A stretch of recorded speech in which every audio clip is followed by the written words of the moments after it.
আল্লাহ রসুলকে ভালোবেসে মুসলমান দলে দলে মেয়ে মানুষ বা মরণ মানুষ আল্লাহ রসুলকে ভালোবেসে আল্লাহর ওয়াদের মধ্যে যোগদান করেছে, হেদায়েতের মধ্যে যোগদান করেছে। আজকে যখন তাদের মরণ হবে, আজকে যখন তারা মরে যাবে, কাল কিয়ামতের ময়দানে আল্লাহ তাআলা মুসলিম মেম্বারে কি বসে তাদের কপাল থেকে আল্লাহর নূরকে জাহির করেছেন। আল্লাহ কোথা বসে আছেন দেখেছেন? হ্যাঁ, কোন জায়গায় বসে আছেন মনে করছে? হ্যাঁ, তাই বলে মুসলমান যেখানে অদর মজলিসের কথা শুনবেন, সতর্ক ইত্যাদি ফেলে রেখে হেদায়েতের মজলিসের দিকে যাবেন, শিক্ষার মজলিসের দিকে যাবেন। সময় কম, শরীরও ভালো নেই, রাত জাগিয়ে হচ্ছে, বেশি সময় আমি কাজ করবো না। এই কম সময়ের মধ্যে 1-1.5 ঘন্টার মধ্যে অনেক সব বিষয় সব জানিয়ে দিতে হবে, শুনিয়ে দিতে হবে। 10টা থেকে 4টে পর্যন্ত ঘন্টা 6-7টা বই পড়াতে হবে, বুঝতে পারছেন? একটা বই দিয়ে পাল কাটালে তো চলবে না, খালি নামাজের ওয়াজ দিয়ে বললে তো চলবে না, হ্যাঁ, রোজার ওয়াজ করে সময়টা কাটিয়ে দিলে তো চলবে না। এই কম সময়ের মধ্যে অনেকগুলো জিনিস শিক্ষা দিতে হবে। দফে দফে দফে দফে রকম বড় করে কথাগুলো সব জানিয়ে দিতে আমি শিক্ষা দিতে পারছি। কথাটা না বলে থাকতে পারছি নি। মাঝখানে আবার এক রসুল্লার কথা মনে পড়ে গেল, রসুল্লার সুসংবাদ, বুঝলেন, খোঁজ খবরই একটা আমার মনে পড়ে গেল।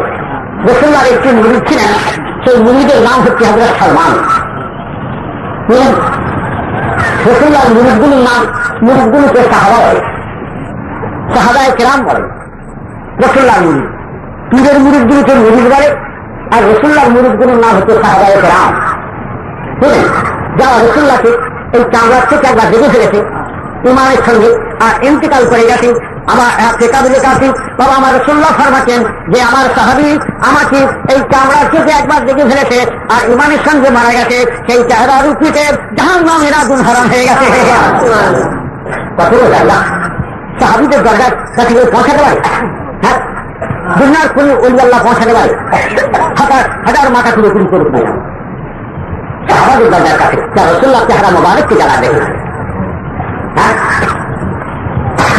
বাবা হাদিস শরীফের কাছে আসহাবী কান্নাজুমে যাইহিম ইত্তারাইতুম ইহতারাইতুম, আমার এক একটা সাহাবা আসমানের নক্ষত্রের মতন, তারার মতন, যেটার চোখ ধরবে সেটা এক হয়ে যাবে, হেদায়েত হয়ে যাবে।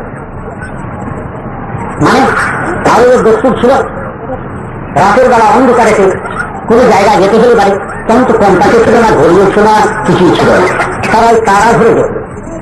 এইদিকে তারাটা এই কাজটা করে ওই মাঝখান থেকে ওই যেতে পারে, সেই নানি ধরে যেতে পারে, ঠিক সেই জায়গায় পৌঁছে যাবে। বুঝলেন, যেন তারা যেন রাস্তা দেখাচ্ছে, আসমানের তারা রাস্তা দেখাচ্ছে। বুঝলেন, আমার রাসূলুল্লাহ ফরমাচ্ছেন আমার এক একটা সাহাবা আসমানের তারার মতন, আর যে যার পেছন ধরবে হেদায়েত হয়ে যাবে, রাস্তা হয়ে যাবে, রাস্তা হয়ে যাবে। বুঝতে করে না? আমার রাসূলুল্লাহ একদিন বলেছিলেন আমার সাহাবাদের খানেতে তোমরা মুখ সামলে কথা বলবে, মুখ সামলে কথা বলবে। আর কেননা আমার সাহাবা যদি আজকের জব যদি আল্লাহ রাস্তায় দান খায়রাত করে, আর তোমরা যদি ওহদ পাহাড় সমান সোনা যদি আল্লাহ রাস্তায় দান খায়রাত করো, আমার সাহাবার আজকের জবে ঝাড়ে যাবে না, যাবে না। কতগুলো যাবে বাবা, ইতিহাসের কিতাবেতে হযরত মাবিয়া রাদিয়াল্লাহু তাআলা তার খানেতে 19-20 কথা আছে, কিন্তু বুজুর্গানে দিন মুহাদ্দিসিনরা বলছেন সাবধান হবে। হযরত মাবিয়া রাদিয়াল্লাহু তাআলা উসুরানের সাহাবী রাসূলুল্লাহ ছিলেন, কাতিবে ওহী ছিলেন, রাসূলুল্লাহর ওহীগুলো তিনি লিখতেন, ওহীগুলো লিখতেন। মুহাদ্দিসিনরা বলেন হযরত মাবিয়া যে উট থেকে তিনি যান, সেই উটের ছাপে থেকে যে ধুলোগুলো ওড়ে, সেই ধুলের মোকাবেলাতে দুনিয়ার ওলি আল্লাহ হতে পারবে না। যেহেতু তিনি সাহাবী ছিলেন, রাসূলুল্লাহকে দেখেছেন, কতগুলো দরজা সাহাবীদের। হ্যাঁ, সেই সাহাবায়ে কেরামের মধ্যে এক সাহাবী হচ্ছে হযরত সালমান রাদিয়াল্লাহু তাআলা। হযরত সালমান বলেন আন সালমান ফি ইসাবাতি কওমিন ইয়াযকুরুনাল্লাহ ফামাররা বিহিন নবী সাল্লাল্লাহু আলাইহি ওয়াসাল্লাম ফাকাফুহু ফাকালা ইন্নী রাআইতুর রাহমাতা তাতানাজ্জালু আলাইকুম ফাবাতু আন উশারিকাকুম ফিহা। হযরত সালমান বলেন কি আমি মাত্র 40টা মানুষের ওদের মধ্যে গঠন করেছিলাম, ওদের মধ্যে ইসাবা বলে 40টা মানুষের গল্প। আজ শুধু আমাদের নারাইল মাত্র 40টা মানুষ। হযরত সালমান বলেন আমি ওয়াজ করছি, ওয়াজ করতে করতে এমন সময় দেখেছি আমাদের ওয়াজের মজলিসের পাশে একটা রাস্তা ছিল, সেই রাস্তা ধরে আর দিন দুনিয়ার বাদশাহ আহমদী মুস্তাফা মুহাম্মদ মুস্তাফা সাল্লাল্লাহু আলাইহি ওয়াসাল্লাম আর তশরিফ দিয়ে কোথায় যেন চলে যাচ্ছেন, কোথায় যেন চলে যাচ্ছেন। হযরত সালমান রাসূলুল্লাহকে দেখতেছে আর ওয়াজিব তারিখ ছেড়ে দিয়ে আর ত্যাগ করে দিয়ে দৌড়ে দিয়ে আর রাসূলুল্লাহকে ধরে ফেললেন। বললেন, ইয়া রাসূলুল্লাহ, ইয়া হাবিবাল্লাহ, আপনাকে যেতে দেবো না, আপনাকে যেতে দেবো না, আপনাকে আমাদের ওয়াজিব মজলিসে যোগদান করতে হবে, ওয়াজিব যোগদান করতে হবে। আমার দয়ার নবী ঠিক সেই জায়গাতে বেরিয়ে জাবানে মোবারক দিয়ে এই কথা বলেছিলেন, আলা ইন্নী রাআইতুর রাহমাতা তাতানাজ্জালু আলাইকুম ফাবাতু আন উশারিকাকুম ফিহা। ও সালমান সাহাবী, নিশ্চয় নিশ্চয় আমি মুহাম্মদ সাল্লাল্লাহু আলাইহি ওয়াসাল্লাম তোমাদের ওয়াজির মজলিসে যে যোগদান করব, কেন আমি 7 তাবুক আসমান থেকে আমি চোখে আর দেখতে পাচ্ছি 7 তাবুক আসমান থেকে আল্লাহর দলে দলে রহমত তোমাদের ওয়াজির মজলিসে মাথার উপর বর্ষণ হচ্ছে। আমি আমাদের ওয়াজির মজলিস থেকে হাজির হবে, যোগদান করব না বলে থাকতে পারিনি।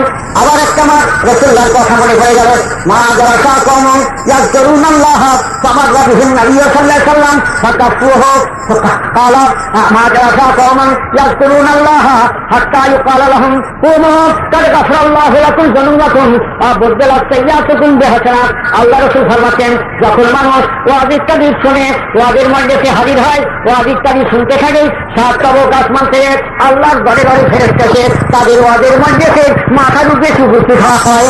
আল্লাহর ফেরেশতারা বলে, ও ওয়াজ শুননে বলারা, ও হেদায়েত শুননে বলারা, যান যান, আজকে আপনাদের ওয়াজ শোনা শেষ হয়ে গেছে, মুনাজাত হয়ে গেছে, আপনারা যে যার বাড়ি ফিরে চলে যান। আজকে আল্লাহ তাআলা আপনাদের যত গুনাহ ছিল সমস্ত গুনাহকে আজকে আল্লাহ মাফ করে দিয়েছেন। হাই হাই, আর ওয়াজির মজলিসের কত বড় জায়গা, কত বড় ফজিলত, কত বড় রতবা। আর ফেরেশতা মানে হাজির হয়, গুনাহগুলো মাফ হয়ে যায়, ময়দানে মাহশারের চেহারাটা নুরানি হয়ে যায়। বুঝতে পারছেন? এতে গেল আখিরাতি ফায়দা,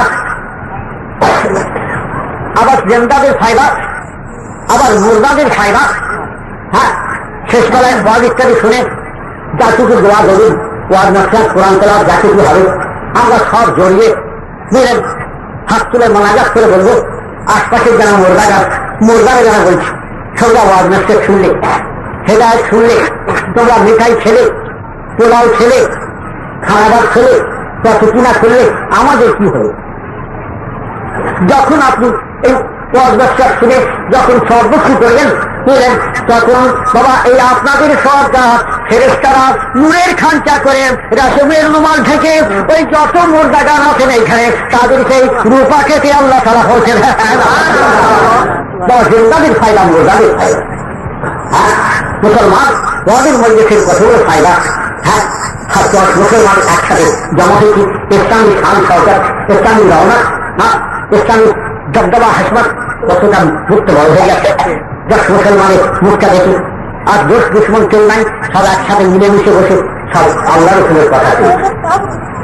পাশের দেখতে দুশ্মনটা বসে আছে, 3 বছর মোকদ্দমা চলেছে তার সঙ্গে, দেখা দেখতে মন যায় না, নজরটা পড়ে গেল পাশে বসে আছে, মুখটা ফিরিয়ে নিচ্ছে, আবার নজরটা পড়ে গেল, মুখটা ফিরিয়ে নিলে 3 বারের মাথায় নজর পড়ে গেল, ঠিক করে একটু হেসে ফেললে। অবস্থাটা শুনে মনের গেলানিগুলো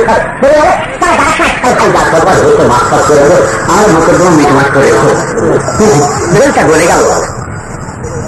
মিলনের মজলিস, একতার মজলিস, বাসুভাবের মজলিস, দুনিয়াতে আমাদের বাবা আনন্দের মজলিস, উল্লাসের মজলিস, বাবা আমাদের মানে খুশির মজলিস। আমাদের খুশির মজলিস কথাটা জানেন আপনি? আমাদের খুশির মজলিস হচ্ছে 3টে। একটা ঈদের মজলিস, হ্যাঁ, আর বকরা ঈদের মজলিস আমাদের খুশির মজলিস। আর একটা খুশির মজলিস এই দুদিন বাবা ওদের মজলিস বেড়ে যায়, সেই দিন যেন আমাদের একটা হাউস একটা হয়ে যায়, একটা শখ শখ, আমাদের একটা ফুর্তি, একটা আনন্দ এসে যায়। কোথা রথবাসী, কোথাকে দেশের যুগের গুলি খাটতেছে, বেলা মানে 1টা থেকে দিয়ে দেশের যুবকগুলো খাচ্ছে, এদের থেকে একটা ফুর্তি এসে গেছে। দলে দলে মুসলমান আসছে, বুড়ো, জেনিস, জওয়ান, যুবক, আবার তার সঙ্গে দেখবে বাচ্চাগুলো আসে, ছোট ছোট বাচ্চাগুলো। তো দুটো তিনটে চারটে বাপের সঙ্গে ভাইয়ের সঙ্গে সব আসছে, এটা যাচ্ছে বাবা এই ছাতনাকে সব ওদের মনে সত্যি সেই সব যাচ্ছে।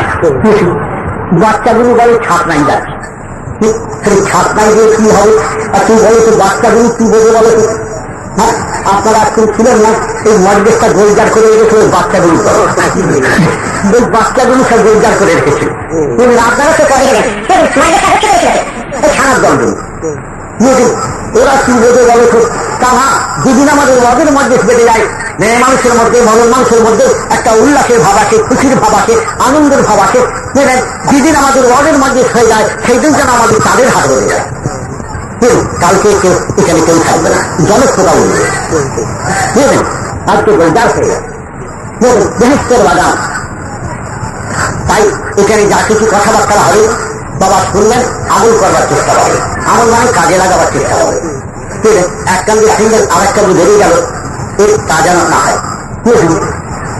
কথাগুলি সব মনে রাখবেন, আবার দরুদ শুরু করুন। আল্লাহ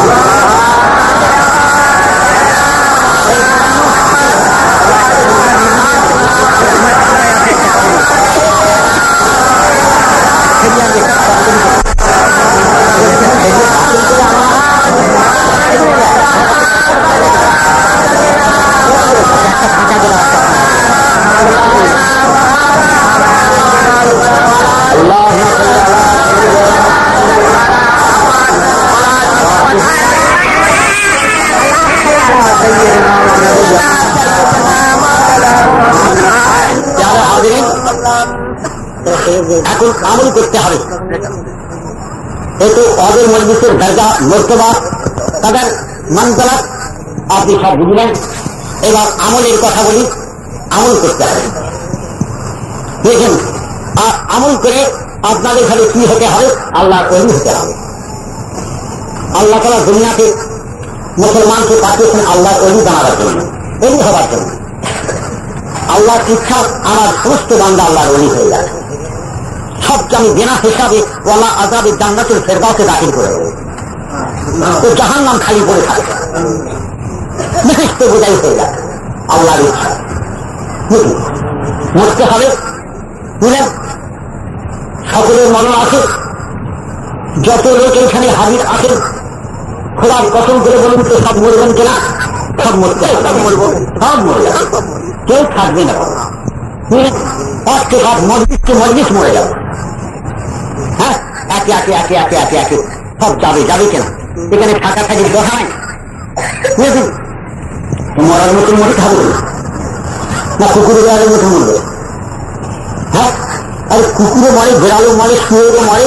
আরে মরার মতন মরুন, মানে আল্লাহ ওয়ালা হয়ে মরে, আল্লাহর প্যারা হয়ে মরে। যদি মরতে হয় খাজা আজমি রহমতুল্লাহর মতন মারা, যদি মরতে হয় হযরত জান্নুল মাসিহ রাদিয়াল্লাহু আনহু মরেন, যদি মরতে হয় হযরত ইমাম বুখারী মুসলমান, যদি মরতে হয় ইমাম আহমদ বিন হাম্বল রাদিয়াল্লাহু তাআলা আনহু তার মুসলমান, যদি মরতে হয় হযরত সৈয়দ শক্তি রাদিয়াল্লাহু তাআলা আনহু তার মুসলমান।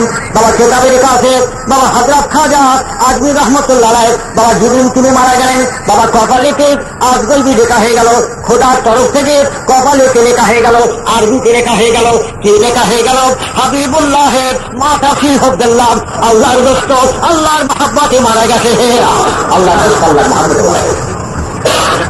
হযরত জান্নুল মাসিহ বাবা যেদিন তিনি ইন্তেকাল করলেন, তার কেতাবেতে লেখা রয়েছে তার কবরটা দিয়ে দেওয়া হলো। কবর দেওয়া মাত্রই কবরের মাটির রূপ দিতে বাবা আরবিতে লেখা হয়ে গেল, খোদার তরফ থেকে আজগলবি বাবা আরবিতে লেখা হয়ে গেল, কি লেখা হয়ে গেল? জান্নুল হাবিবুল্লাহ মিনাশ শাওকে কাতিবুল্লাহ, জান্নুল আল্লাহর দোস্ত, আল্লাহর মহব্বতে শহীদ হয়ে গেছে। কবরে লেখা হয়ে গেল, আপনার কবরে লেখা হবে, আপনি শুধু আল্লাহ ওয়ালা হয়ে গেল। না বলে থাকতে পারিনি, কথা বলবো। হযরত ইমাম বুখারী রাহমাতুল্লাহ আলাইহি আশিয়াতুল নামাত হাদিসের কিতাবে লেখা আছে, মিশকাতুস সারাত আশিয়াতুল নামাত ফারসি ভাষায়। বাবা সেই দিনে সেই কিতাবে লেখা হয়েছে ইমাম বুখারী রাহমাতুল্লাহ আলাইহি বাবা যেদিন তিনি ইন্তেকাল করলেন, যেদিন তিনি মারা গেলেন, তার লাশটি যখন কবরেতে রাখা হলো, বলবো কি মুসলমান, কবরের সমস্ত মাটি দুর্গুণা বিয়াতের খসব হয়ে গেল। লোকেরা মুখে মুখে মাটি দিয়ে পাড়াতে লাগলো, বাচ্চা খরচ করে লোহার বেড়া দিয়ে ঘুরে দেওয়া হলো। তো তাদের কাছে যে লোহার বেড়ার ঘাট থেকে মাটি দিয়ে নাকে ছুটে দেখে ওই রকম যে গোড়া দিয়ে আসলে বুঝতে পেরেছেন মুসলমান কিসের জোরে মুসলমান আমলের জোরে আমলের জোরে। তার ইমাম ইমাম আহমদ বিন হাম্বল রাদিয়াল্লাহু তাআলা আনহু বলবে কি মুসলমান যেদিন তিনি মারা গেলেন সাবকাতুল কুবরা আল্লামা শাহরানী রাহমাতুল্লাহ আলাইহি তিনি লিখছেন যেদিন ইমাম আহমদ বিন হাম্বল তিনি মারা গেলেন বাবা আমার জানাজার ময়দানেতে 8 লক্ষ মানুষ হাজির হয়েছিল। 8 লক্ষ মানুষ বেলা 12-1টার সময় তার জানাজাকে নিয়ে যখন তাদের করে যখন গোরস্থানে যখন নিয়ে যাওয়া হচ্ছে মুসলমান বলবো কি আশপাশে যত কাক বলো চিল বলো ঘুঘু পাখি সালজি পাখি যত উড়ন্ত পাখি আছে নিজের দানা দিয়ে ইমাম সাহেবের জানাজার উপর খাড়া করেছিল। মুসলমান কতগুলো আল্লাহর পেয়ারা কতগুলো আল্লাহর ওলি দেখুন কি বলছেন কিসের জোরে মুসলমান এক আমলের জোরে। অমুসলমান অবস্থায় তার নাম ছিল প্রতাপচন্দ্র সেন, মুসলমান নাম হল আব্দুল মোমেন। ইসলামী ইতিহাস পড়তে পড়তে তার মনটা ইসলামের দিকে আকৃষ্ট হয়ে যায় আর তিনি একদিন কালিমায়ে তাওহীদ পড়ে লা ইলাহা ইল্লাল্লাহ মুহাম্মাদুর রাসূলুল্লাহ মুসলমান হয়ে গেলেন। লোকটা আয়ে পাস করা তার লোকে চাকরি করে দুটি শহরে। লোকটা মালিপাড়ায় কলকাতায় মালিপাড়ায় বেঁচে গুরুদের কাছে এসে গুরু মশাই করতে লাগবেন। তারপরে ওখান থেকে শুনতে পারেন এখানে ফুরফুরা পীর সাহেব বলে একজন আছে পীর আসে তিনি সেইখান থেকে বাবা হুজুর কিবলার কাছে ফুরফুরা পীর কিবলা রাহমাতুল্লাহ আলাইহি তার কাছে যে উপস্থিত হলেন আর উপস্থিত হয়ে আর তিনি বললেন যে হুজুর আমাকে আপনি বায়াত করে নেন মুরিদ করে নেন।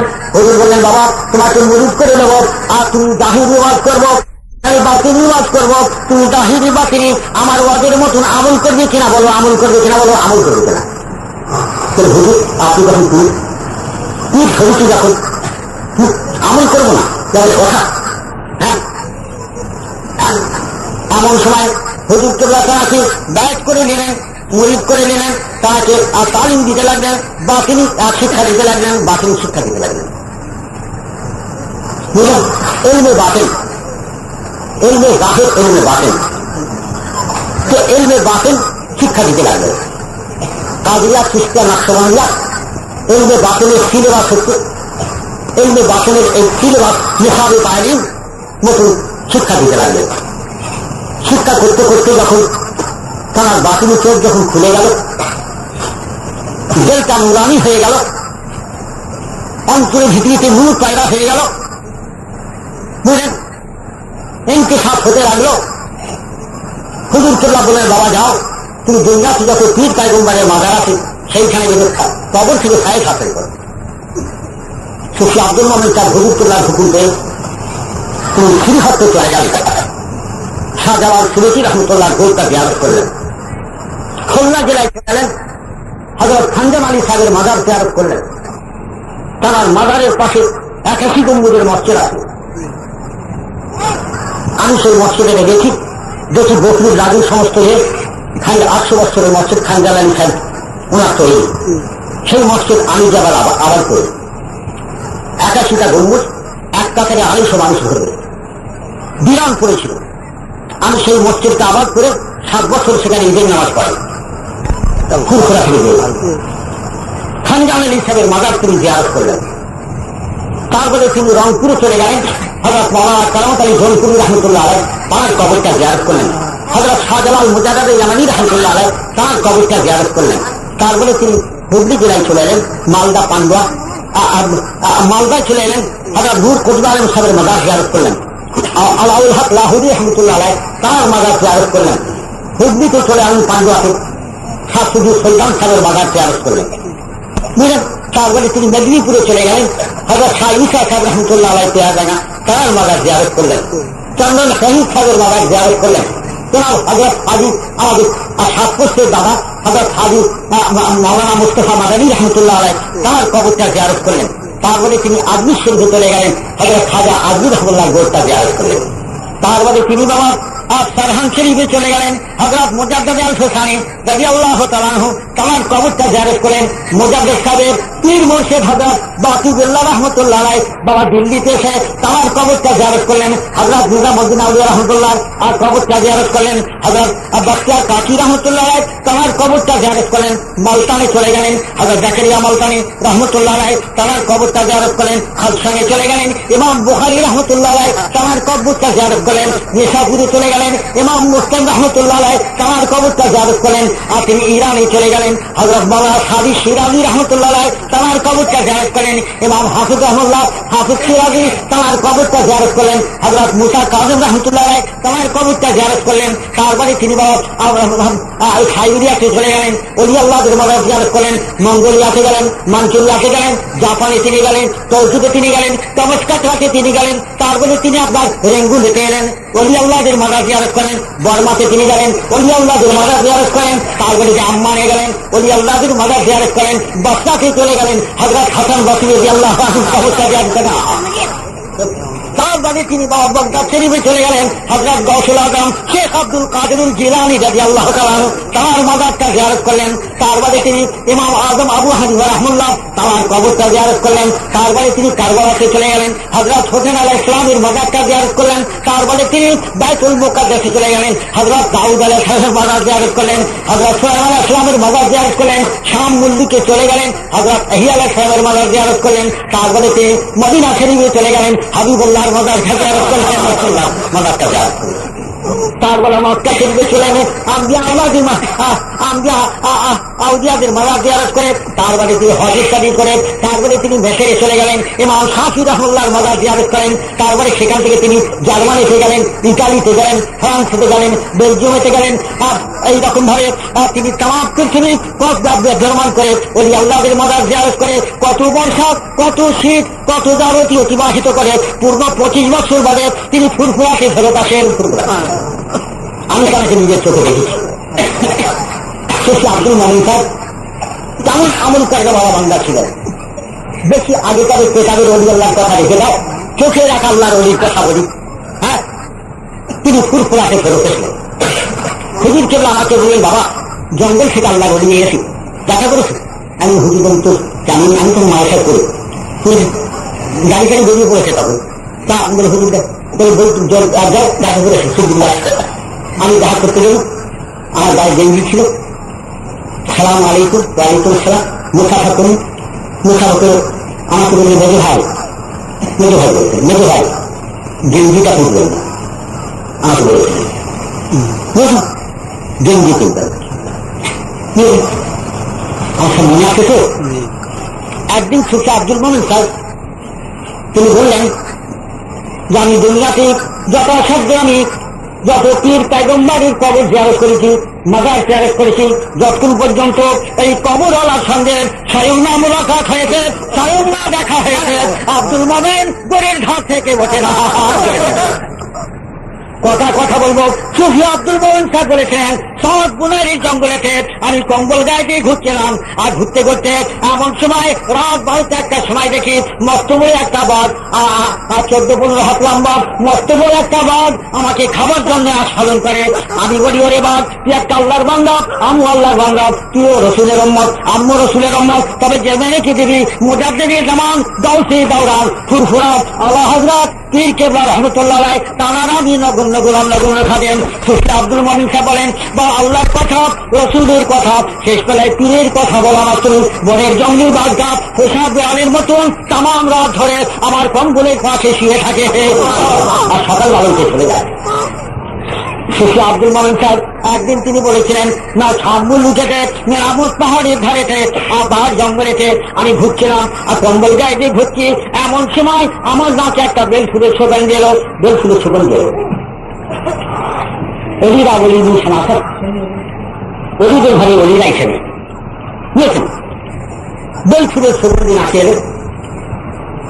সুফি আব্দুল মমিন সাহেব তিনি বুঝতে পেরেছেন, এটা তো দুনিয়ার বেলফুলের খুশবু নয়, কেমন কাজ করে বসে না প্রমাণ করুন, এটা তো দুনিয়ার বেলফুলের খুশবু নয়, এ তো আখিরাতি বেলফুলের খুশবু।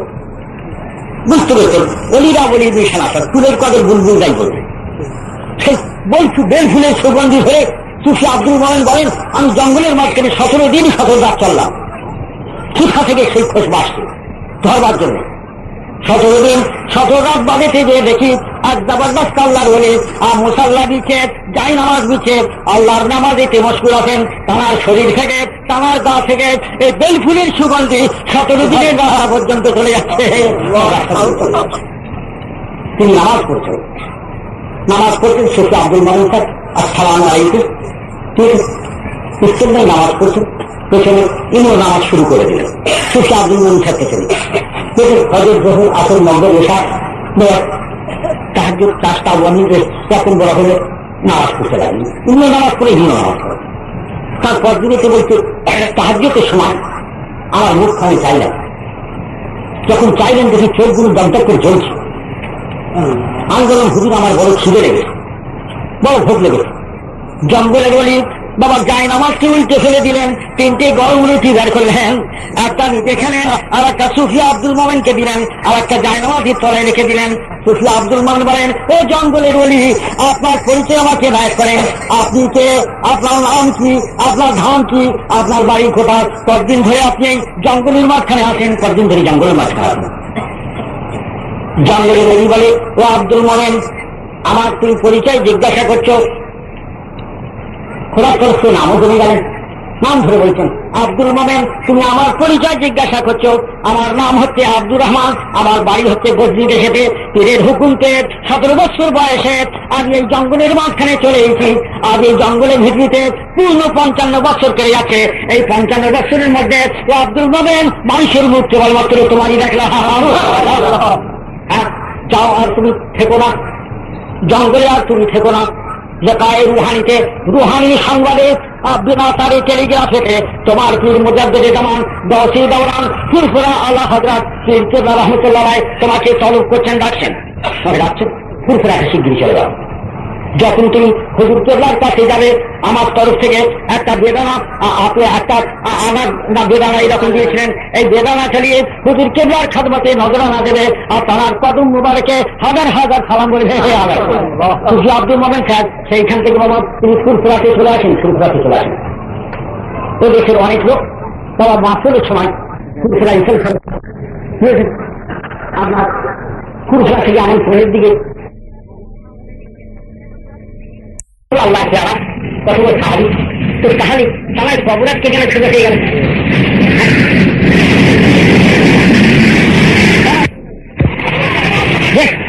কবর ছোট হয়ে গেল, অথবা আল্লাহর ওলির কবর ছোট হয়ে গেল। কেন ছোট? আপনারা ঈদের নামাজ পড়তে যান,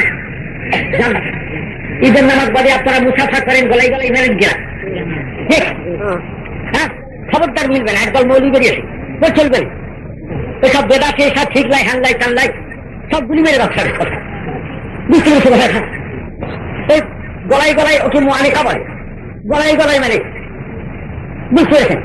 কাজে কাজে হযরত সাদ বিন মুআযের লাশকে যখন মাটিতে রাখা হলো, জমিনেতে রাখা হলো, জমিন আল্লাহর কাছে ফরিয়াদ করলে পরওয়ারদিগার বনিয়াদ, ও পরওয়ারদিগার বনিয়াদ আমার ভিতরিতে এত বড় আল্লাহর দিক বান্দাকে সেই গেছে, আমি সেই জমিন, আমি মাটি, আমি জমিনকে ওই সাদ বিন মুআযের সঙ্গে একটু গলায় গলায় মিলবে, গলায় গলায় মিলবে, গলায় গলায় মিলতে গেছে। কাজ আমি খবর মনে করে এটা গলায় গলায় মিলতে গেছে মুআনিকা খুশির থেকে। কাজে কাজে আল্লাহ যারা হবে ওই মাটি খালি গলায় গলায় মিলবে, একটু ছুঁয়ে চলে যাও বুঝলেন। আর গুনাহগার বেঈমান ফাসিক ফাজিল বাবাটা আজর ফাজর ভেঙে চুরমার করে বুঝতে পেরেছেন। আর আল্লাহ যারা হবে খালি ছুঁয়ে চলে যাও, একটা মোলাকাত করে মুআনিকা করে চলে যাবে। যেমন সাত করে মাঝে মুআনিকা করে চলে গেছেন। এত বড় দরজা হচ্ছে সাত করে মাছ করলেন কিসের জোরে? আর আমলের জোরে, নেই আমলের জোরে। আমার এখন আমলেরই কথা চলেছে বাবা, আমলেরই বাদ খালি চলেছে। তাই বলে দিই নেই আমল করতে হবে। একবার দরুদ শরীফ পড়ুন।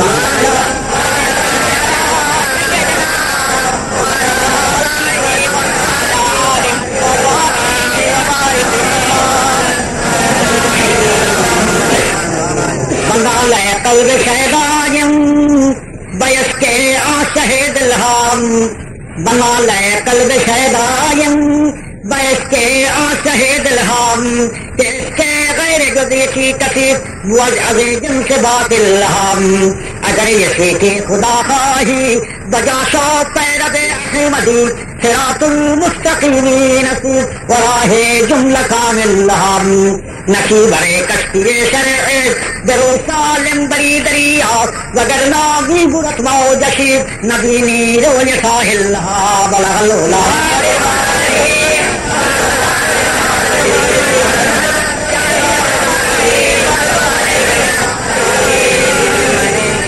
এই যে কবিতাটা করলাম, শেরটা করলাম, এই কাজ তৈরিটা জানেন আমি আমার দাদা পীরের তৈরি। বাবাজি কেল্লার পীর মুর্শিদ, তার ফার্সি দেওয়ানা এত মোটা, দেওয়ানা বাইশি তার নাম। এই দেওয়ানা বাইশিতে কবিতাটা লেখা কি লেখা আছে, अगर इसी के खुदा खाही बजा सो पैरवे अहमदी, इसके मौला यदि हासिल करते चाहो, अल्लाह प्यारा जैसे होते चाहो, अल्लाह ओली को उसको यदि होते चाहो, बजा सो पैरवे अहमदी, जब जान के पैरवी करो अहमद सल्लल्लाहु अलैहि वसल्लम। सिरातुल मुस्तकीमीन वराहे जुमला कामिल लहम, এইটা আল্লাহ সিধে রাস্তা দিয়েছে। আর দুনিয়া থেকে যত পুরান ফির গুজরে গেছেন, যত কামিলিন গুজরে গেছেন, সকলের এই রাস্তা ছিল, মানে পাইজমির রাস্তা, তাবেদারি রাস্তা নিয়েছেন কথাটা। জাহিরি তাবেদারি, বাতিনি তাবেদারি এসব করতে হবে। বুঝুন, রসুল্লাহ জাহিরি তাবেদারি, রসুল্লাহ বাতিনি তাবেদারি। বুঝলেন, এই আল্লাহ অলিরা কামিলরা তারা জাহিরি বাতিনি দুই তাবেদারি করে, তবে আল্লাহ এত বড় অলি হয়ে গেছে। তার মানে হযরত খাজা আজমি রহমাতুল্লাহ বাতিনি তাবেদারির জন্য, বাতিনি ইলম শিখবার জন্য, বাতিনি নিয়ামত হাসিল করবার জন্য, ইলমে বাতিন হাসিল করবার জন্য হযরত ওসমান হারুনি রাদিয়াল্লাহু তাআলা আনহু তার খেদমতে 20 বছর কাটিয়ে দিয়েছেন। খাজা আজমি রহমাতুল্লাহ নিজে লিখছেন, তার কিতাব আমার কাছে আছে, নিজের লেখা কিতাব। সেই কিতাবের নাম হচ্ছে আনিসুল আরওয়াহ, ফার্সি ভাষায় 20 বছর পীরের খেদমতে কাটিয়ে দিয়েছেন। হযরত বখতিয়ার কাকি রহমাতুল্লাহ আলাইহ, খাজা আজমি রহমাতুল্লাহর বড় খলিফা, দিল্লিতে জানার কবর, তিনি বলেন আম্মু খাজা আজমি রহমাতুল্লাহর খেদমতে 20 বছর কাটিয়ে দিয়েছে। হযরত বখতিয়ার কাকি রহমাতুল্লাহর খলিফা হযরত বাবা ফরিদ শেখারগঞ্জ পাটপাটান, বুঝলেন, তিনি বলেন কি আমি আমার পীর মুর্শিদ হযরত বখতিয়ার কাকি রহমাতুল্লাহর খেদমতে আমি 36 বছর কাটিয়ে দিয়েছি। বুঝলেন, একটা লোক নৌকো করে, কিস্তি করে নদী পার হয়ে হযরত বাবা ফরিদ শেখারগঞ্জের কাছে এসে উপস্থিত হয়ে হযরত বাবা ফরিদ শেখারগঞ্জকে সম্বোধন করে বলছেন, উর্দুতে একটা শের বলছেন। কি শের? তাকে খেতাব করে বলছেন কি, बाबा के नाम सुन के मैं आया हूँ दूर से, बाबा के नाम सुन के मैं आया हूँ दूर से, कश्ती को मेरे भर दे मोहम्मद के नूर से, बाबा के नाम सुन के मैं आया हूँ दूर से, कश्ती को मेरे भर दे मोहम्मद के नूर से। আমি বাবার নাম শুনি, অনেক দূর থেকে দরিয়া পার করে আমার এই নৌকো, আমার এই কিস্তি রসুল্লাহ নূরে বোঝাই করে দাও, তাই বাড়ি ফিরে যাবো না, যাবো না, মানে আমার অন্তরটাকে আলোকিত করে দেন, নূরে বোঝাই করে দেন, তবে আমি বাড়ি যাব। হ্যাঁ, মওলানা রুম মশহুর আল্লামা ছিলেন, ইমামে জামানা ছিলেন, বাহাস তক্ক করে কেউ পারত না। মওলানা রুম 30 মাদ্রাসার তিনি মোদারেসি করতেন, 300 তালবিলের স্টাডি করেন। মওলানা রুম 12টা একটার সময় কেতাবের ঘরে বসে, কুতুবখানা লাইব্রেরিতে বসে কেতাব দেখতেন। দেখতে দেখতে রাত 12টা বেজে গেছে, সামনে 4 বাতি জ্বালানো আছে, একটা ছেঁড়া কম্বল গায়ে দিয়ে একটা ফকির ওই কুতুবখানা কেতাবের ঘর, কুতুবখানার মানে চৌকাঠে মানে এসে দাঁড়ালো। আর মাওলানা রুম অমনি দেখতে পেয়েছেন যে একটা ছেঁড়া কম্বল গায়ে যে একটা ফকির রয়েছে, কুতুবখানার লাইব্রেরি মানে চৌকাঠে এসে দাঁড়িয়ে আছে।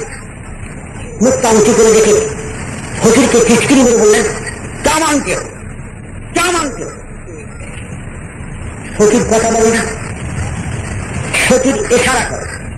চারিদিকে সব কেতাবের আলমারি, মাওলানা রুমের কুতুবখানা কেতাবের ঘর, কেতাবের আলমারির দিকে আঙুল দিয়ে ইশারা করে আঙুল করে দেখায়, আর আঙুল করে আঙুল।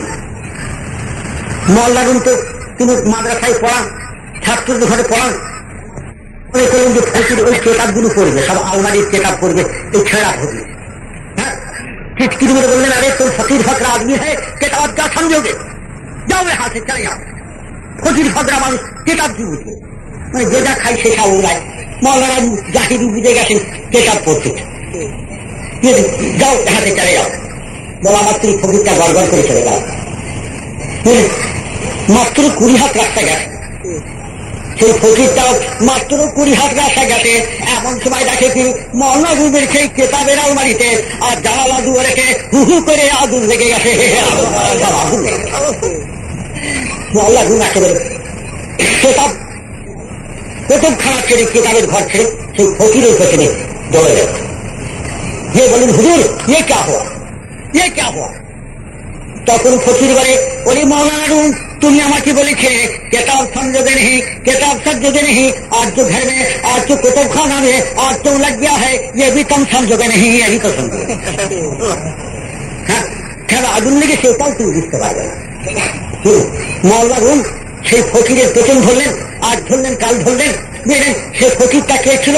সেই ফকিরটা হলেন মৌলানা রুমের পীর, মৌলানা রুমের ওস্তাদ হযরত ইমাম শামসে তাবরেজ রাহমাতুল্লাহ আলাইহি। সাত দপ্তর বাবা আর মোস্তামি মৌলানা রুম রে আজকে আর শেষ বেলাতে একটা কবিতা লিখে দিচ্ছেন। সাত দপ্তর আর মোস্তামি রুম মৌলানা রুম, মোস্তামি রুম রেখে তলাতে একটা কবিতা লিখে দিচ্ছেন। কবিতা লিখে দিচ্ছেন মাওলাদি হারে গেছে না শুধু মাওলাজে রুম, মৌলবি হারি গেছে না শুধু মাওলাজে রুম, তা গোলামে শামসে তাবরেজ বিন আসম। মৌলানা রুম কখনো মৌলানা রুম হতে পারতো না যতক্ষণ পর্যন্ত শামসে তাবরেজের গোলামতি না করতে। শামসে তাবরেজের গোলামতি না, হ্যাঁ আল্লাহর ওলি হক মুখের কথা। হ্যাঁ কাজে কাজে বাতিনি শিখতে হবে, বাতিনি মাস করতে হবে বাবা, পীরের কাছে যেতে হবে। হ্যাঁ পীরের নসিহত, পীরের সঙ্গে সম্বন্ধ রাখতে হবে, যাতায়াত করতে হবে, টিকিট দ্বারায় আদান প্রদান করতে হবে, এক জায়গায় বসে আল্লাহর ইবাদত করতে হবে, কিছু সময় ব্যাক করতে হবে। হ্যাঁ খাজা সাহেব কি করেছেন, ওনারা ওই রকম করে কাল কেটেছেন। আর বরাবর কত বছর তো থেকেছেন। তিনি বলেন যে আমি 10-20 বছর আমার পীরের খেদমতে থেকেছি, 10 বছর তোমার গাঁটরি গুটি মাথায় করে তার সঙ্গে সঙ্গে ভ্রমণ করেছি, পোটলাপদ্ধি মাথায় করে। হ্যাঁ খাজা আদমি রাহমাতুল্লাহ। হ্যাঁ কিছু ভালোবাসা কি গাছের ফল। হ্যাঁ তাই বলে দিই শিখতে হবে, দিলকে আয়া করতে হবে। হ্যাঁ বাতিনি নিয়ামত হাসিল করতে হবে, বুঝলেন, তবে তো কাজ হবে। ভিতরি গাড়ি চোখ পয়দা করতে হবে, বাতিনি চোখ তৈরি করতে হবে। জাহিরি ওয়াজ শুনতে হবে না, বাতিনি ওয়াজ শুনতে হবে, বাতিনি ওয়াজ করতে হবে, তবে তো কাজ হবে। জাহিরি ইবাদত খালি করলে হবে না, তার সঙ্গে বাতিনি ইবাদত লাগাতে হবে, তবে মজা পাওয়া যাবে, তবে কাজের জিনিস হবে। হ্যাঁ নামাজ পড়ছেন সব, হ্যাঁ অনেক মুসলিম আজ চলছে না, আবার ওদের মধ্যে হাজির হয়েছেন কিনা। হ্যাঁ যত মুসলিমকে ঠিক করে বলো তো কখন সে নামাজের মনটা ঠিক থাকে। এবারে হ্যাঁ আপনি নয় কন্যা সাল্লু এই যে ওয়াজ শুনছেন মন কোনো দিকে নেই, ঠিক লেগে সংসার করছেন, গরু বাছুর দেখছেন, চাষাবাদ করছেন, মন ঠিক আছে। আর এখন উজু করে নামাজে দাঁড়াও, আল্লাহ আকবার বলে নিয়তটা করো, 1 মিনিট জোরের মাঠে নামাজে থাকবে, তার বাদে নামাজের ভিতরে গরু বাছুর নাঙ্গল মাছ ছেলে সব নামাজের ভিতরে। হ্যাঁ কি নামাজ হচ্ছে বলো, 50 বছর নামাজ করছো, তোমার গরু বাছুর গেল না। হ্যাঁ অশ্বাসা বাজে কথা কুমন্ত্র না, মন ঠিক থাকে না, নামাজে থাকে মন ঠিক থাকে। তার মানেটা কি? ইতমিনান কলবের নামাজ কোথায় গেল? কান্নাকা তারাহু ফাইনলাম তাকুন তারাহু আনতা আবুদুল্লাহ, কান্নাকা তারাহু ফাইনলাম তাকুন তারাহু ফাইন্নাহু ইয়ারাকা। আমার রাসূলুল্লাহ ফরমাচ্ছেন মিশকাতুল হাদিস বাবা আর সহিহ বুখারীর হাদিস, এমন ভাবে আল্লাহর ইবাদত করো, এমন ভাবে আল্লাহর ইবাদত করো যেন খোদাকে দেখতে লেগেছি, যেন খোদা দেখতে পাচ্ছি। আল্লাহ কি হাল হয়? যদি খোদাকে দেখতে না পাও তা মনে করবে কি মনি ভারী আছে সামনে। আর তুমি বান্দা, তুমি গোলাম, তুমি চাকর, তুমি চাষ করছো, কেন মনি ভাজিকে ফাঁকি দিতে পারা যাবে? এইরকম যদি খোলাকে দেখতে না পাও, আমার রাসূলুল্লাহ ফরমাতেন যে ফাইনাম তাকুন তারাহু ফাইন্নাহু ইয়ারাকা, মনে ভাববে মনিমামাকে দেখে, মনিমামাকে দেখে, মনিমামাকে দেখে। এরকম নামাজে ভাব হয়, তাই না? জাহিরি নামাজ, বাতিনি নামাজ, নামাজের লক্ষণ পেলে নামাজ। হ্যাঁ, এই জাহিরি নামাজ করলে ওই বাতিনি নামাজ তো হলো না, জাহিরি উজু করলে বাতিনি উজু তো হলো না। হ্যাঁ, জাহিরি গোসল করলে বাতিনি গোসল তো হলো না, তবে হলো। তাই বলে কি সে নামাজটা হাসিল করতে হবে না? হ্যাঁ, রাসূলুল্লাহ সাল্লাল্লাহু আলাইহি ওয়াসাল্লাম দুটো লোককে পাঠিয়ে দিলেন, একটা আনসারী সাহাবী আর একটা মাহাজির সাহাবী, যাও বর্ডার পাহারা দাও। বর্ডারের ওই পাশেতে কুফারের লস্কর আছে, এ পাশে মুসলমানের লস্কর জিহাদ হচ্ছে, যাও লস্কর ইসলামকে পাহারা দেবে। দুজন মাহাজির আর আনসারী সাহাবী লস্কর ইসলামের মধ্যে সে বলছেন যে ভাই খামখালি জানবো কেন? হ্যাঁ, এ সময় নামাজ পড়ি, আমি 2 ঘন্টা নামাজ করবো, আপনি 2 ঘন্টা নিন। আবার 2 ঘন্টা বাদে আপনাকে উঠিয়ে দেবো, আপনি জেগে বলবেন, আর আমি আবার ঘুম যাবো। এই পাল্টা পাল্টি করে রাস্তা শেষ করে দেবো। ঠিক আছে, 12টা-1টার সময় আনসারী সাহাবী নামাজেতে যাইয়া ওঠেন, নফল নামাজ পড়ছেন, সূরা তেলাওয়াত করছেন। এমন সময় আর কুফারের জাসুস বাবা পাহাড়ের মাথা থেকে একটা তীর কানা চলে গেছেন, যে লস্কর ইসলাম শুয়ে আছে, একটা লোক পাহারা দিচ্ছে, ওই পাহারাদারকে মারো, কাজে কাজে সে তীর মেরেছেন। আর নামাজ অবস্থায় বাবা তীরটা লাগে আমার চুরি, আর তীরটাকে হাত দিয়ে খুশি ফেলেছেন। আবার একটা তীর এসে গেছে, আবার একটা তীর মেরেছে, সে তীরটাকে খুলে ফেলে দিলেন। আবার একটা তীর মারলে সে তীরটাকে খুলে ফেলে দিলেন। নামাজ তিনি ছাড়েন না, নামাজ ছাড়েন, নামাজ ছাড়েন, ওই চত্বর খুলে দিচ্ছেন, আর নামাজ মশগুল হয়ে আসে। নামাজ যখন শেষ হয়ে গেল, সালাম ছুড়ে দিলেন যখন, মহাদের কোটাচ্ছে ভাই শিগগির উঠে পারো, কুফারের জাসুস আমাকে তীর মেরে দিয়েছে, 1 তলায় 2 তলায় 3টে তীর মেরেছে, শিগগির ওঠে। বেচারা ভরভরি উঠে পড়েছে, উঠে পড়ে দেখে লোহে লাহান, হ্যাঁ, রক্ত রঞ্জিত হয়ে গেছে সমস্ত শরীর। হ্যাঁ, তখন সেই মহাদের সাহাবী জিজ্ঞাসা করছেন, ভাই আপনাকে 3টে তীর মারলে, হ্যাঁ, আপনি পেছন তীর মারবার সময় আমাকে উঠালেন না কেন? আপনি 3টে তীর খেয়ে ঘায়েল হয়ে তারপরে আমাকে উঠাচ্ছেন, পেছন তীরের সময় আমাকে উঠালেন না কেন? তখন সেই আনসারী সাহাবী উত্তর দিচ্ছেন, ভাই রে কি বলবো, আমি নামাজেতে একটা সূরা পড়াতে মশগুল ছিলাম, সেই সূরাটা আমাকে এত গায়েকা লেগেছে, এত মজা লেগেছে, এত স্বাদ লেগেছে, আমি সেই সূরাটা শেষ না করে নামাজ ছাড়তে মন গেল না। সে নামাজ কোথায় বল? হ্যাঁ, সকাশ করে নামাজ পড়ছো, নামাজ পড়ো কলমা করো, নামাজ পড়ো কলমা করো। এবারে যারা নামাজি হয়েছে তাদের নামাজের মতন নামাজ হচ্ছে। হ্যাঁ, কাজে কাজে মন তো ছুটে বেড়াচ্ছে, মনের গলায় রশি দিয়েছিলে। হ্যাঁ, মন মাবুদের তাগুদারি করছো, তার গলায় কি রশি দিয়েছিলে? মন তো ছুটোছুটি করছে, কি নামাজ হচ্ছে? আল্লাহকে ওই নামাজ পড়তে বলেছিল, ওইরকম নামাজ পড়তে বলেছিল যে ওই জীবনটা খালি ওইরকম বাজে কটা নামাজ আসবে আর ওইরকম নামাজ পড়ে চলে যাও। একটা চেষ্টা করতে হবে, ইতমিনানে কলবের নামাজ কোথায় যাবো? কারণ না জানো খোদাকে দেখতে গেছি, এরকম ভাবের নামাজ কোথায় যাবো? সাহাবাদের নামাজ সব ওইরকম নামাজ, রাসূলুল্লাহর নামাজ সব ওইরকম নামাজ ছিল, সেসব নামাজ কোথায়? রুহে বেলালি না রাহি, रूहे बेलाली न रही, फलसफा रह गया तलकीन गजाली न रही, वायदे कौम की वे पुख्त ख्याली न रही, बरकत न रही, शोला मकाली न रही, रह गए इसमें अज़ा रूहे बेलाली न रही, फलसफा रह गया तलकीन गजाली न रही। अज़ान रहेगा, रह गए इसमें अज़ा, अज़ा ने रखा इसे मेरे आवाज रहेगा। बेलाली रूस कोई रूहे बेलाली हजरत बिलाल যখন আযান দিতেন, 7 তরফ আসমান থেকে আর সে মওলাই যে ধাক্কা। আমাদের আযান, বেলালের আযান আর আমাদের আযান, তাই বলে দিই মুসলমান, নামাজ সেই রকম নামাজ তৈরি করা, তবে নামাজকে হবে না সারা শিশু বন্ধ করে মাথায় রেখে দাও, দুদিন বাড়িতে নিয়ে উড়ে আর কতদিন দুটো ভোল বসিয়ে রাখে। এই আমাদের নামাজ তুই খোঁজবো রাখবি, পুরো সবটা আছে, পাচ্ছি এই যেন ঘুরে ঘুরে সব সবজি প্রকাশ হয়ে যাচ্ছে। আর তার সঙ্গে একটু আমাদের সব গোলমরিচ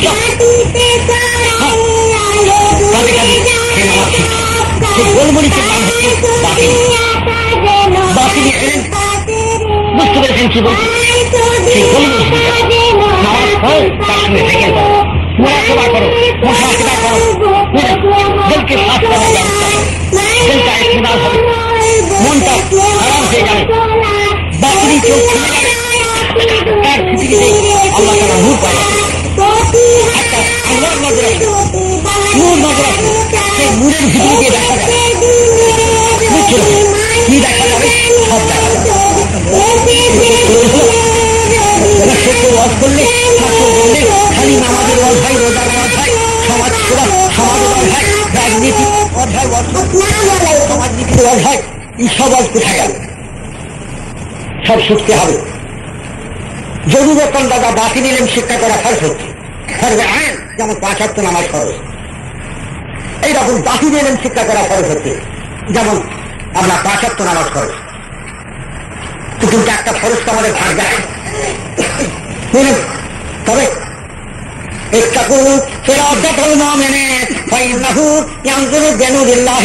আল্লাহ রসুল ফরমাচ্ছেন, তোমরা মুমিনে কামেলের, ওলিয়ে কামেলের তোমরা জ্ঞান গরিমা থেকে তোমরা পরেজ করবে। কেননা তারা আল্লাহর নূরের ভেতরে দিয়ে তারা দেখে, আল্লাহর নূরের ভেতরে তারা দেখে।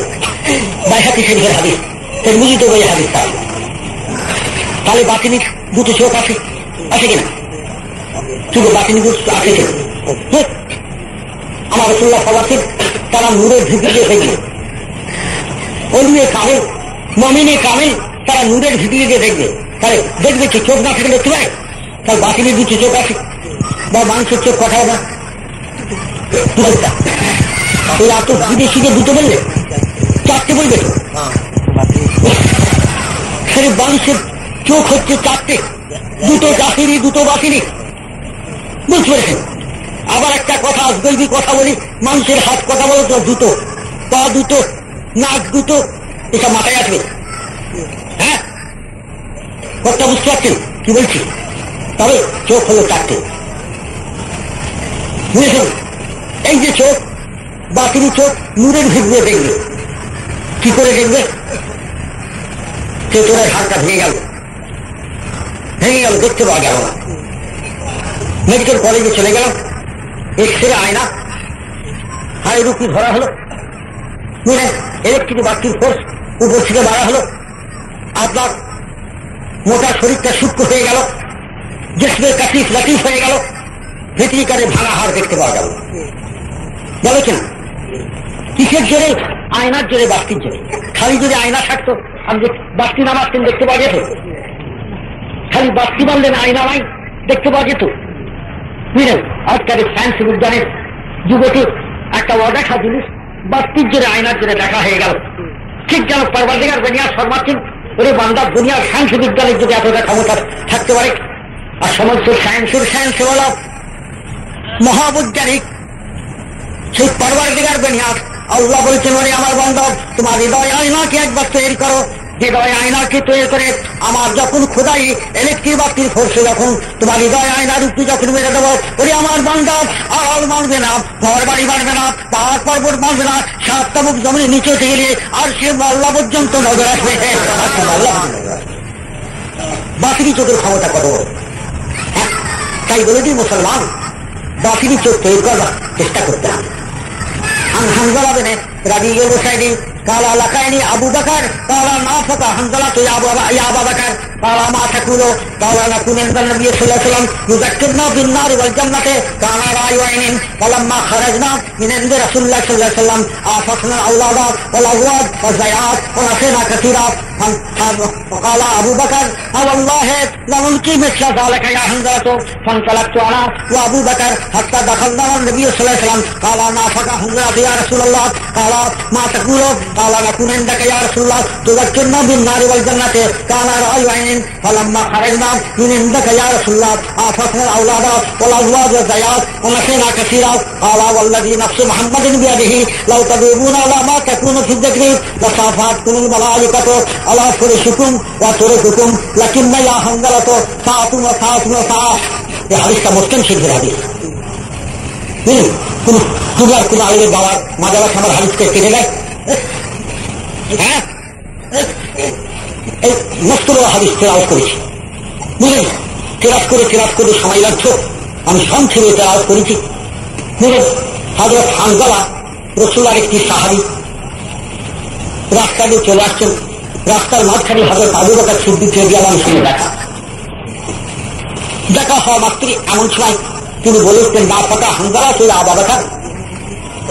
আবু বকর হানজালা মুনাফিক হয়ে গেছে। মুনাফিক কাফের একটা মস্ত শব্দ আছে না? হযরত আবু বকর সিদ্দিক তাজ্জুব হয়ে সেদিকে মাথা খুলে, আপনি কি কথা বলেন? আপনি রাসূলুল্লাহর এত বড় সাহাবী, আপনি বলছেন মুনাফিক হয়ে গেছে, এই কি কথা? তখন তিনি বললেন, দেখুন না কোন নবী সাল্লাল্লাহু আলাইহি ওয়াসাল্লাম ইয়াকুমা বিল মারুফ ওয়াল জান্নাতি তাআলা আইয়ানি, আমি যখন রাসূলুল্লাহর কাছে যখন থাকি, রাসূলুল্লাহ যখন আমাকে যখন দোজখ আর বেহেশতের কথা বলেন, আমার অবস্থা এমন হয়ে যায়, আমি চাক্ষু সেই চোখেতে যেন দোজখ বেহেশতে দেখতে পাই।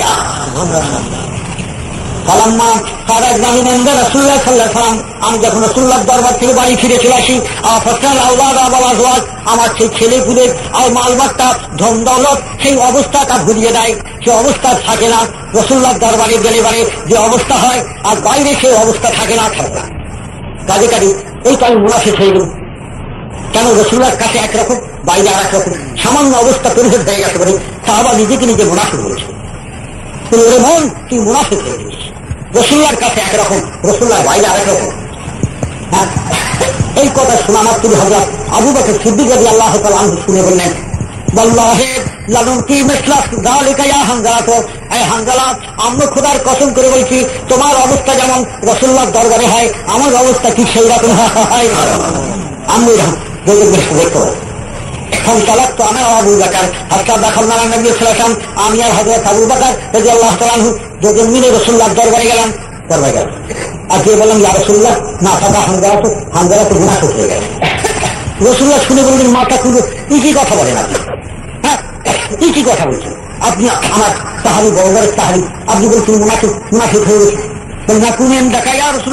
আমরা হুজুরের খেদমতে যখন থাকি আর হুজুর আমাদের ঘরে যখন আর দোজখের বেহেশতের কথা বলেন, আমাদের অবস্থা এমন হয়, কারণ আর আই হয়নি, আমরা চামড়া চোখে সব দেখতে পাই, চামড়া চোখে দেখতে পাই, দোজখ বেহেশত দেখতে পাই। আর হুজুরের দরবার থেকে চলে গেলে ছেলে পুলে মাল মাত্রা ধন দাও সব ভরিয়ে দেয়, সে অবস্থাটা থাকে না, আমরা দেখতে পাই না। ইয়া রাসূলুল্লাহ কি হবে? তখন রাসূলুল্লাহ বললেন, ওয়াল্লাযী নাফসু মুহাম্মাদিন বিয়াদিহি, যার জানেতে, যার হাতেতে মুহাম্মদ সাল্লাল্লাহু আলাইহি ওয়াসাল্লামের জান আছে, মানে পরওয়ারদিগার দুনিয়া, সেই খোদার কসম করে বলছি, লাউ তাদুমুনা আলা মা তাকুনু ফি যিকরি, আমার দরবারে তোমরা যেমন যিকরি অবস্থায় থাকো, যিকরের হালতে থাকো, আমার বাগে যে যখন তোমরা সদা সর্বদা যিকরের অবস্থা তোমাদের থাকতো, আর মগ্ন অবস্থা যদি থাকতো, তা সাফাত কোন মালায়েকা